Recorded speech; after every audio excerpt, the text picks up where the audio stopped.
Before you hear a group's name, you hear their owner's name first. When you think of Vanity 6 and Apollonia 6, the first name that comes to mind is Prince. This wasn't coincidence, it was by design. 3 women, dressed in spectacular costumes, danced on stage while the world saw their freedom. But the truth was very different. Every step was choreographed, every word belonged to Prince's pen, every decision was under his control. This wasn't just the harsh reality of the music industry, this was the story of how one man's vision swallowed other people's lives whole. Vanity's departure was like a silent explosion. The media called it creative differences, but the studio walls whispered different stories. There were no limits to the control, not in the studio, not on stage, not in private life. When Apollonia came, the system didn't change, only the victim changed. Throughout the filming of Purple Rain, cameras captured their smiles. But nobody recorded the tension behind those smiles. 2 groups, 2 names, 2 generations of women, but they all shared the same problem, living in Prince's shadow. Before we continue this story, if you want to hear more untold stories from music history, hit that subscribe button. New revelations every week. Prince had just turned 23, and the success of Dirty Mind was still fresh, still controversial, still making parents across America uncomfortable. But discomfort was the point. Prince understood something that most artists in 1981 didn't grasp yet: sexuality wasn't just part of the performance, it was the performance itself. And if he could bottle that electricity, multiply it, feminize it, he could create something the world had never seen before. Denise Matthews was the first piece of the puzzle. She was working as a model and actress, trying to break into an industry that chewed up beautiful women and spit them out before they hit 30. Prince saw in her the raw material he needed: beauty, sexuality, and just enough ambition to be molded. Denise saw in Prince what every struggling artist sees in a rising star: opportunity, a door that might actually open, a chance to matter. The transformation happened fast. Denise Matthews became Vanity. The name itself was Prince's choice, a deliberate provocation, a statement about image and superficiality that was somehow both critique and celebration. She would front the group, be the face, the voice, the symbol. But she would also be the first to learn what it cost to be Prince's creation. The music itself was pure Prince, filtered through a feminine lens. Songs like Nasty Girl and Drive Me Wild were sexual provocations set to funk rhythms that made your hips move even as your brain processed the explicit lyrics. Vanity began to feel it first. The control didn't stop when rehearsal ended. Prince had opinions about what she wore, who she saw, how she spent her time. He was building a brand, and she was the centerpiece, which meant every aspect of her life became relevant to his vision. The financial arrangements were another source of tension. Vanity 6 was successful, the album sold well, the shows were packed, but the women weren't seeing the money they expected. Prince owned the music, owned the name, owned the concept. They were employees, essentially, paid performers in his show. But the financial tensions were nothing compared to the real breaking point that was coming, something far more personal, far more devastating. By early 1983, something had shifted. Vanity was exhausted. The constant performances, the constant scrutiny, the constant need to be the sex symbol Prince had designed her to be, it was wearing her down. She had her own artistic ambitions, her own ideas, her own voice. But there was no room for that in Prince's vision.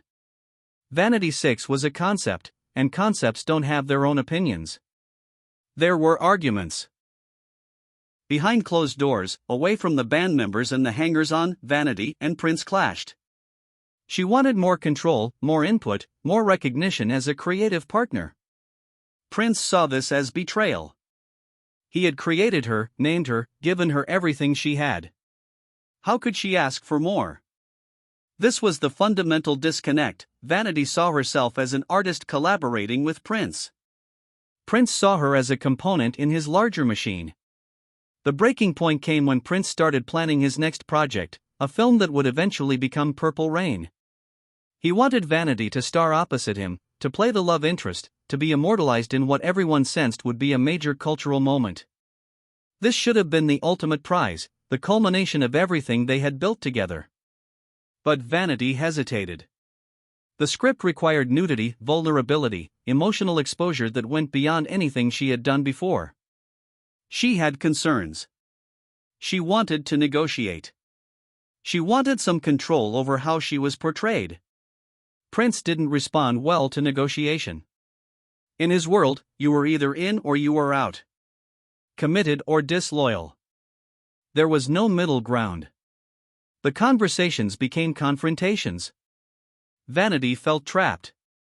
If she did the film on Prince's terms, she was surrendering the last piece of autonomy she had. If she refused, she was walking away from the opportunity of a lifetime. Either way, she lost something essential. The decision, when it came, was both sudden and inevitable. Vanity left. The official story was vague: creative differences, personal reasons, mutual decision. But people close to the situation knew the truth. Vanity had chosen herself over Prince's vision, and in his world, that was an unforgivable sin. She would later describe the relationship as controlling, suffocating, impossible to sustain. Prince never publicly responded to her claims, but his actions spoke clearly enough. Here's what most people don't know about those final days. In the weeks before Denise officially left, there was one last recording session. Prince had written a song called Vibrator, possibly the most explicit track he had ever created. It made Nasty Girl sound like a church hymn. He wanted Vanity to record it as the centerpiece of Vanity Six's second album. Denise listened to the demo and refused. This wasn't artistic disagreement. This was a line she wouldn't cross. Each step had taken something from her, and this would take too much. The argument that followed was explosive. According to people who were there, Prince accused her of betraying the vision. Denise fired back: he didn't own her, Vanity was a character she played, not who she was. Prince's response was cold: I made Vanity. Without me, you're nobody. Those words sealed the end. The song Vibrator was eventually recorded, but not by Vanity. Prince gave it to another artist, then shelved it, and it remained unreleased for decades. It became a ghost in his vault, a reminder of the moment when one of his creations refused to cooperate, when the illusion of control finally shattered. For Denise, walking away from that session meant walking away from everything: the group, the career, the identity Prince had built for her. It was terrifying and liberating in equal measure. What happened next would shock everyone who thought they understood Prince's methods. Enter Patricia Cotero, a Mexican-American actress and model who would be rebranded as Apollonia. The name was Prince's choice again, another mythological reference, another layer of mystique. If Vanity had been named for superficiality, Apollonia was named for Apollo, the god of music and light. Purple Rain began filming in late 1983, and Apollonia was at the center of it. Apollonia, like Vanity before her, was learning the cost of being Prince's muse. The formation of Apollonia 6 followed quickly. The single-sex shooter became a club hit, and the group toured extensively. But internally, the same dynamics were playing out. Prince controlled the music, the image, the message. When Purple Rain exploded in the summer of 1984, it changed everything. The film was a cultural juggernaut, the soundtrack sold over 13 million copies in the United States alone, and Prince became one of the biggest stars on the planet. But success magnified all the existing tensions. When she started expressing interest in developing her own career, the familiar pattern began again. Prince created, Prince controlled, and when the women wanted autonomy, the relationships ended. What often gets lost in discussions of Vanity 6 and Apollonia 6 is the human cost of Prince's creative process. These were real women with real ambitions, real feelings, real lives that extended beyond their roles in Prince's vision. Denise Matthews, in particular, paid a heavy price. After leaving Prince's orbit, she struggled with drug addiction, a struggle she later attributed partly to the trauma and stress of that period. She would eventually become a born-again Christian, renounce her vanity persona entirely, and spend the last decades of her life speaking out against the sexualization and exploitation of women in entertainment. Her transformation was dramatic and sincere. She changed her name back to Denise Matthews, refused to acknowledge her work as Vanity, and called it a prison and a satanic trap. Whether you agreed with her religious conclusions or not, the pain in her words was undeniable. This wasn't someone looking back fondly on her time as a pop star. This was someone who felt she had lost years of her life to someone else's vision, someone else's control. Denise Matthews died in 2016, just 2 months before Prince himself passed away. The timing felt cruelly symbolic. Their lives had been entangled for such a brief period, really just a couple of years in the early 1980s, but the impact lasted decades. She spent much of her later life trying to undo what Prince had created, trying to reclaim an identity that had been subsumed by the Vanity character. It's one of the saddest trajectories in music history, a talented woman who became famous for playing a role and then spent the rest of her life trying to escape it. When Prince died in April 2016, the outpouring of grief was global and genuine. He was mourned as one of the greatest musical geniuses of the 20th century, an artist who transcended genre, race, and convention. The tributes focused on his innovation, his virtuosity, his fearless creativity. All of that was true and deserved. But in the wake of his death, some of the women he had worked with began to speak more openly about their experiences, adding complexity to the legacy. Denise Matthews was already gone by then, having passed away in February 2016. But her earlier statements, her renunciation of the Vanity persona, her insistence that she had been exploited, all of that took on new weight in the context of his death. The #MeToo movement, which gained momentum in 2017, added another layer to these conversations. Prince was never accused of anything like the criminal behavior that brought down some of his contemporaries. But the conversations about consent, autonomy, and power in creative collaborations applied to his legacy nonetheless. What are the lessons here? What do Vanity 6 and Apollonia 6 teach us about artistry, collaboration, and power? Perhaps the most important lesson is that creative genius doesn't negate the need for mutual respect and autonomy. Prince's vision created extraordinary music, but it also consumed people who got too close. Those two facts can both be true simultaneously. We can appreciate the art while also acknowledging the human cost of its creation. Apollonia's experience had its own hidden chapter.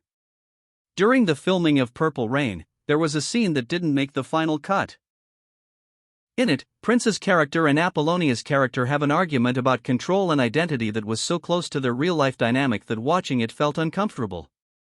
Apollonia delivered her lines with a rawness that came from actual emotion, actual frustration. Prince, for his part, seemed to not notice or not care that they were essentially acting out their real relationship on camera. The scene was cut because the director felt it slowed down the narrative, but some who saw the rough cut say it was the most honest moment in the entire film. Apollonia pleading for independence, Prince's character refusing to relinquish control, the tension so thick it was almost visible. If that scene had stayed in the movie, maybe audiences would have understood sooner what was really happening behind the music, behind the image, behind the performance. There was also the matter of the Apollonia 6 album sessions. Prince recorded most of the music himself, as usual, but there was one track where he actually let the women contribute ideas. It was called Blue Limousine, a slower, more vulnerable song than anything else on the album. Apollonia had suggested a different melody line, Brenda had ideas about the arrangement, and for once, Prince listened.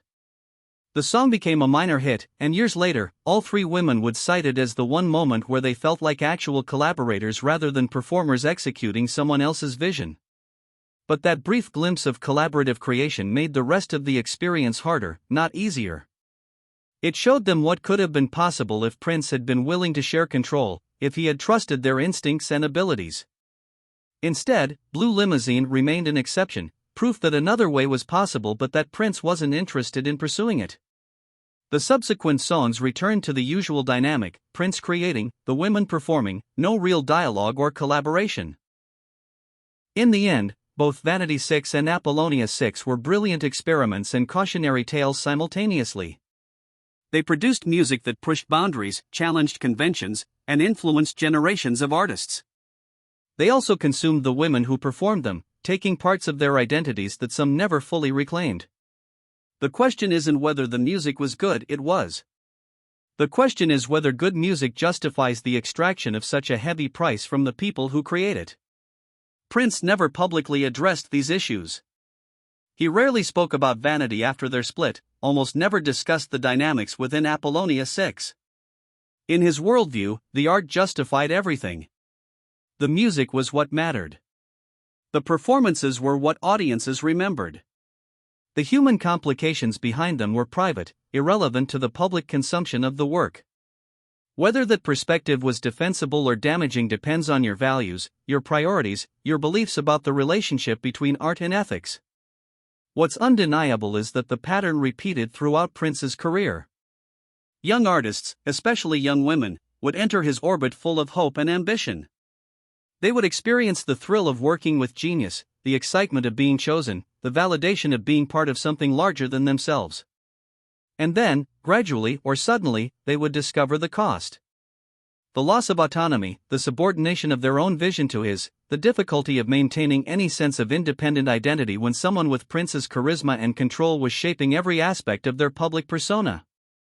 Denise Matthews' trajectory is the most tragic.